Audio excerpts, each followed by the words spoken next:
Students, आज मैं आपको आपके सिलेबस के अकॉर्डिंग फिजिकल केमिस्ट्री में यूनिट 2 स्टार्ट कर रहा हूं। यूनिट 2 जिसका नाम है क्वांटम मैकेनिक्स। तो यूनिट 2 जो है उसके अंदर जो आपका पहला टॉपिक है वह है श्रोडिंजर वेव इक्वेशन या श्रोडिंजर तरंग समीकरण।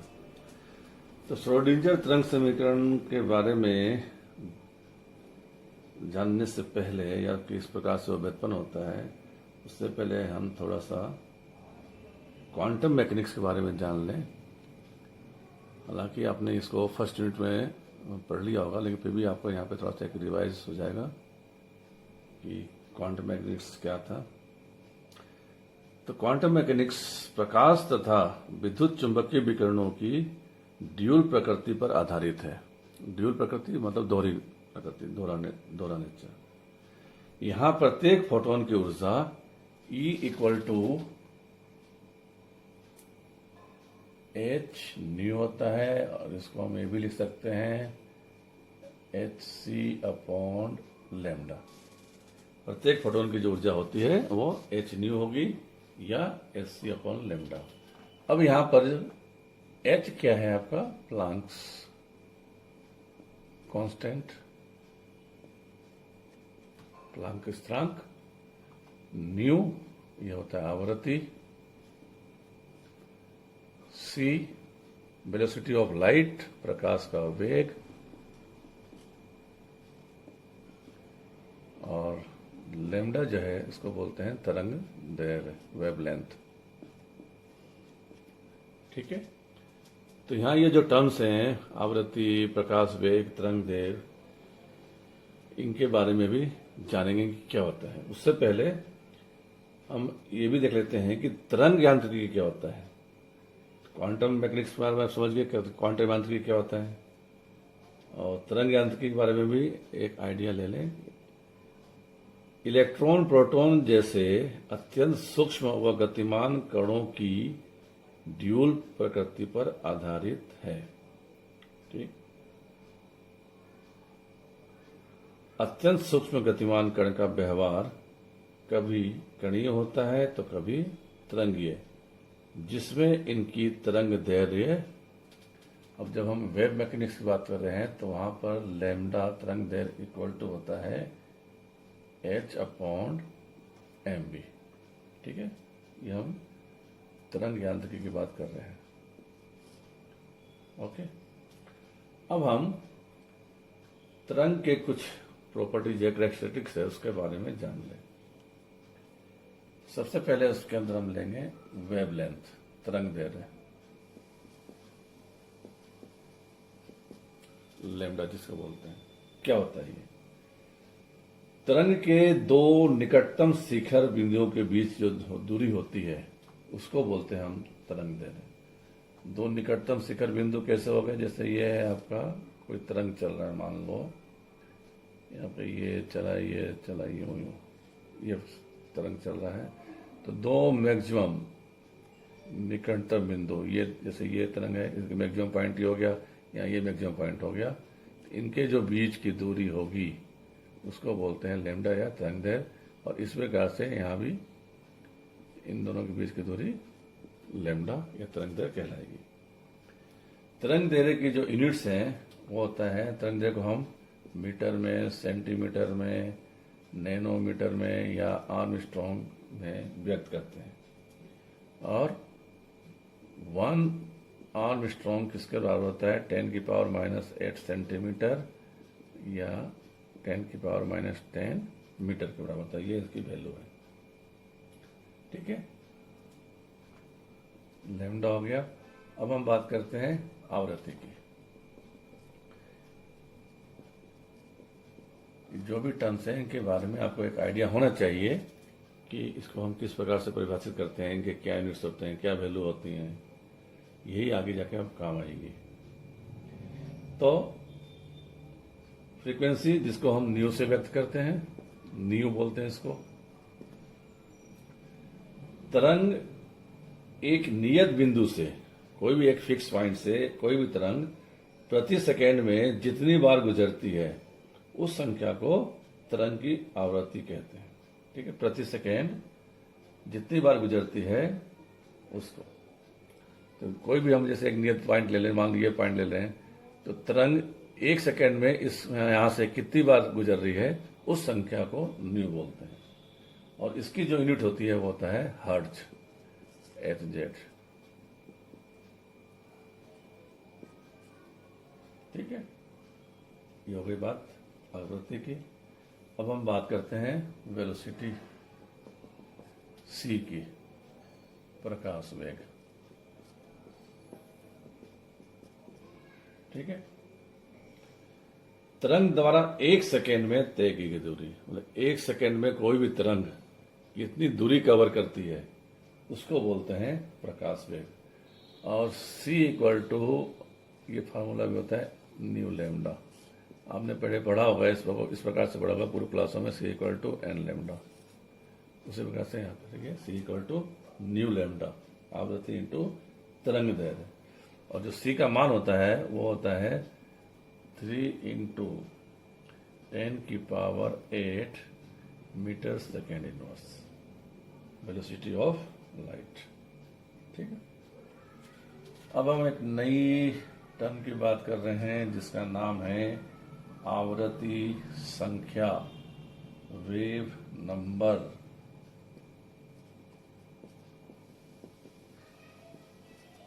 इसको हम क्या करते हैं, न्यू के ऊपर बार के द्वारा।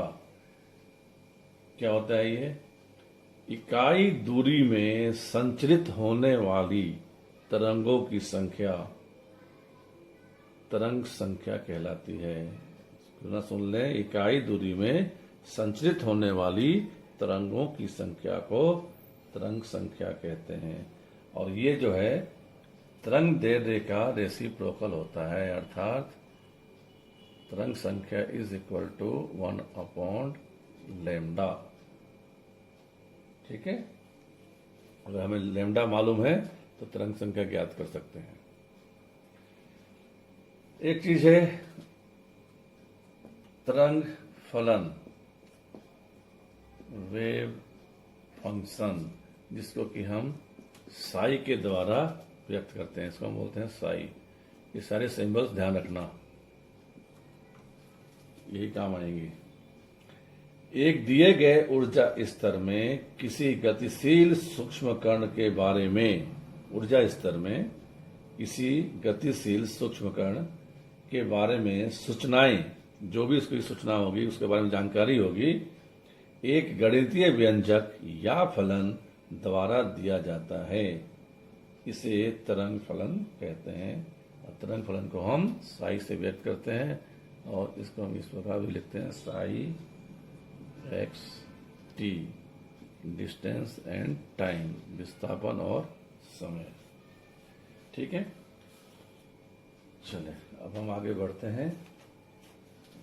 जो आपका मुख्य टॉपिक है आज, श्रोडिंजर वेव इक्वेशन। ठीक है, तो श्रोडिंजर वेव इक्वेशन को अभी हम व्यक्त करेंगे। श्रोडिंजर वेव इक्वेशन को व्युत्पन्न करने के लिए हमें सम्मत तरंग यांत्रिकी के अनुसार कौन सा समीकरण है, चीर सम्मत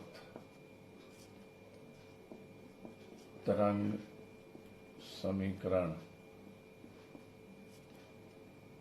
इसको बोलते हैं इंग्लिश में क्लासिकल वेव इक्वेशन, और इसको बोलते हैं साइनोसीडियल। ये भी ध्यान रखना आप वर्ड,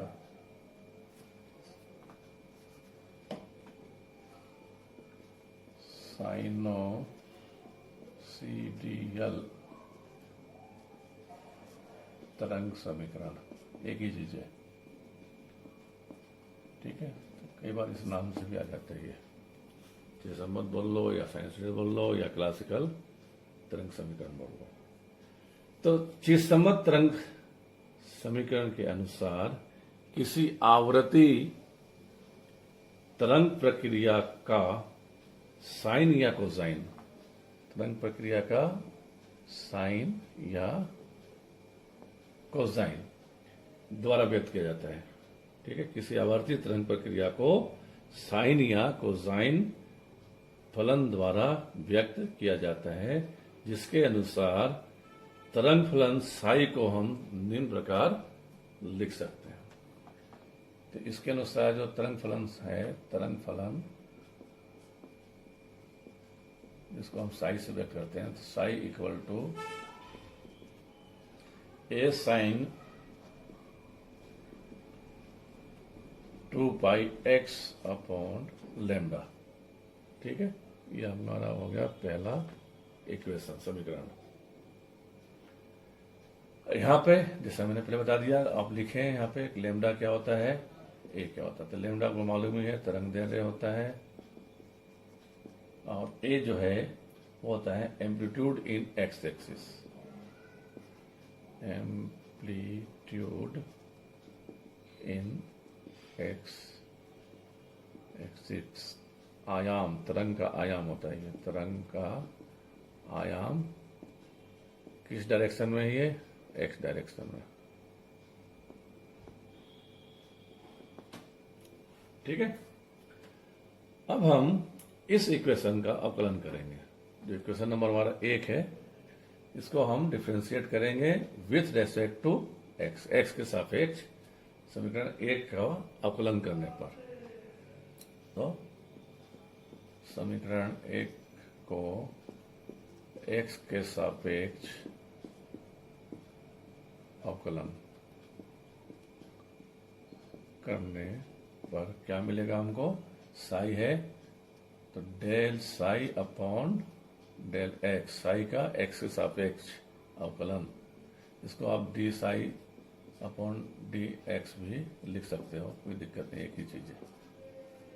ठीक है, तो क्या हो जाएगा हमारा, तो सबसे पहले हम किसका डिफरेंशियल, जैसे ए क्या है यहाँ पे कांस्टेंट, ए तो आपका ए ही रहेगा। साइन थीटा है, तो साइन थीटा का अगर हम डिफरेंशिएट करते हैं तो क्या आता है, कोस थीटा, तो कोस 2 पाई एक्स अपॉन लैम्डा। अब हम ये जो वेरिएबल है इसका एक्स के सापेक्ष अगर हम अवकलन करें तो क्या मिलेगा हमको, 2 पाई अपॉन लैम्डा। ठीक है, तो कुल मिला के हमारे पास क्या हो गया, 2 pi a upon lambda cos 2 pi x upon lambda. ठीक है, पुनः या इसको मान लेंगे समीकरण नंबर 2 है। अब समीकरण 2 को एक्स के सापेक्ष अवकलन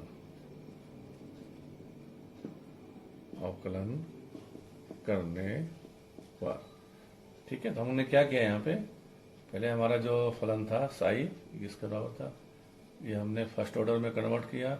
अब इसको हम सेकेंड ऑर्डर लेंगे, नहीं क्या हो गया, फर्स्ट ऑर्डर डिफरेंशियल, अब है सेकेंड ऑर्डर डिफरेंशियल। ठीक है, तो सेकेंड ऑर्डर में क्या हो जाएगा यहाँ पे, del 2 psi upon del x2।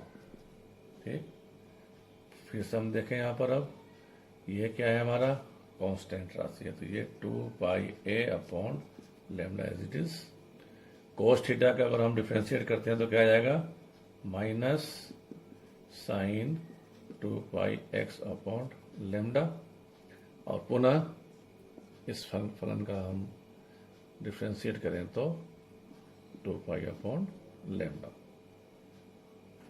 तो कुल मिला के क्या हो गया ये हमारा, minus 2 into 2 4 pi square upon क्या हो जाएगा ये, लैम्डा स्क्वायर ए sine 2 pi x upon lambda. ये क्या है, ये इक्वेशन नंबर 1 है। ये क्या है, इक्वेशन नंबर 1 है, ए sine 2 pi x upon lambda. तो इसकी जगह हम क्या लिख सकते हैं, साई। तो नेक्स्ट स्टेप में हमारा जाएगा del 2 psi upon del x2 is equal to minus 4 pi square upon lambda square Sai.